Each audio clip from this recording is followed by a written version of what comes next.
আশা করি সবাই ভালো আছেন। আজকে আমি মেটাফোরের সাথে মিলিয়ে বাস্তবের একটি গল্প বলবো। বেশ কিছু বছর আগে আমি বাসে ট্রাভেল করছি এবং টিকিট করে একটি সিটে বসলাম। তার পেছনের যে 4টি সিট রয়েছে, যে সারিটা, সেখানে এক ভদ্রলোক একা বসেছিলেন টিকিট করে, এবং তার সেই সিটগুলিতে আরো 3-4 জন একসাথে এসে তাকে জিজ্ঞেস বললো যে আপনি একটা কাজ করেন, আপনি একবারে শেষের যে আসনটা আছে গাড়ির, আপনি সেই সিটে চলে যান। তো এটি শোনার পরে সে একটু প্রতিবাদ জানালো, কেন ভাই, আমি তো টিকিট করে বসেছি, আমি কেন পেছনে যাব? তো তারা বললো যে আমরা 4 জন একসাথে ট্রাভেল করবো, এই জন্য আপনাকে পেছনে যেতে হবে। একদম জোর জবরদস্তির বিষয়। এখন সে যখন যেতে রাজি হচ্ছিল না, তো তাকে এই যে 4 জনের মধ্যে একজন, সে খুব জোরে একটি থাপ্পড় দিয়ে বললো যে তুই কি আমাকে চিনিস, আমি কে, এই সেই বলে সে খুব দাপট দেখিয়ে তাকে এক পর্যায়ে পেছনে যেতে বাধ্য করে, এবং সেই ব্যক্তি অসহায় হয়ে আর কোনো অপশন না পেয়ে সে আসলে পেছনে গিয়ে বসে থাকে।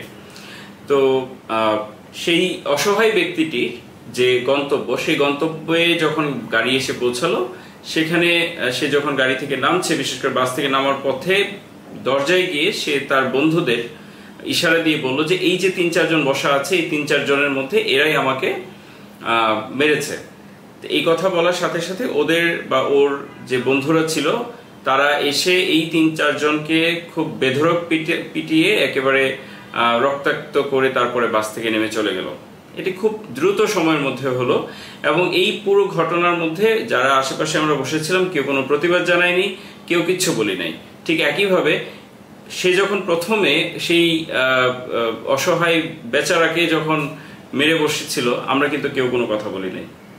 তাহলে এই দুটি ঘটনা থেকে আমার জীবনে বা আমাদের সবার জন্য যদি একটি লেসন থাকে, তা হচ্ছে জনতার নীরবতাকে ভয় করতে হবে। যে মানুষগুলি চুপ করে থাকে, চারপাশে কিছু বলে না, অনেক সময় বড় বড় অন্যায় চোখের সামনে ঘটে যায়, কিন্তু তারা দেখে কিন্তু কোনোভাবে প্রতিবাদ করে না।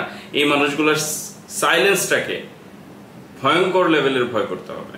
কারণটা হচ্ছে এই সাইলেন্স আপনার ক্ষেত্রে যখন ঘটবে, তখন সে কিন্তু সাইলেন্টই থাকবে। এই কথাগুলি বলার জন্যই আজকে আমি এসেছি, এবং আশা করি আপনারা এই কথা থেকে বা এই গল্প, এই মেটাফোর থেকে আপনাদের জীবন, রাষ্ট্রীয় সামাজিক জীবনে কিছু হয়তো বা কাজে লাগাতে পারবেন। আমরা সবাই পারবো। ধন্যবাদ আপনাদের সকলকে, ভালো থাকুন।